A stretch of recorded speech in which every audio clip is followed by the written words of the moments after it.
வணக்கம் ஃப்ரெண்ட்ஸ். வீக்கெண்ட்னா சின்ராசை கையிலே பிடிக்க முடியாதுன்ற மாதிரி வீக்கெண்ட் வந்துருச்சு. நான் எங்கள் வீட்டுக்கு போய் எங்கேயாவது கூப்பிட்டு போங்கன்னு சொன்னதுக்கு அவர் என்கிட்ட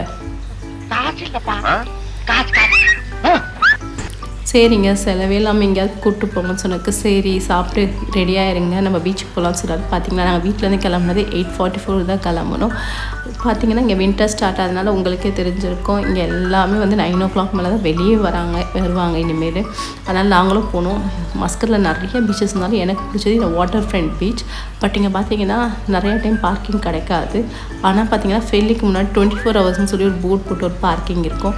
அந்தக்குள்ளே போனீங்கன்னா பார்க்கிங் எப்பவுமே ஃப்ரீயாகவே இருக்கும். கார் பார்க் பண்ணிவிட்டு உள்ளே போகணுமா, உள்ளே போனால் எனக்கு இந்த பீச் ரொம்ப பிடிக்கும்னா ஒரு இடத்துல வந்து ஸ்டெப்ஸ் இருக்கும். அந்த ஸ்டெப்ஸ்லேருந்து அந்த பீச் வியூ பார்க்கலாம். இன்னொரு இடத்துல பார்த்திங்கன்னா சாண்டு, பசங்க ப்ளே ஏரியா, அது போக புல்வெளி இருக்கும், அங்கேருந்து பார்த்துக்கலாம். பக்கத்தில் பெரிய மால், இதெல்லாம் மொத்தமாக பார்க்கும்போது அந்த பீச் ரொம்ப அழகாக இருக்கும். எனக்கு நெக்ஸ்ட் பார்த்திங்கன்னா அசைபா பீச் பிடிக்கும். நீங்கள் மஸ்கட்டில் இருந்தீங்கன்னா உங்களுக்கு என்ன பீச் பிடிக்குன்றதை கமெண்ட்ஸில் சொல்லுங்கள். இந்த மாதிரி தான் எங்கள் வீக்கெண்ட் போச்சு. நெக்ஸ்ட் வீடியோவில் பார்க்கலாம். நன்றி, வணக்கம். தமிழ் பயணங்கள்.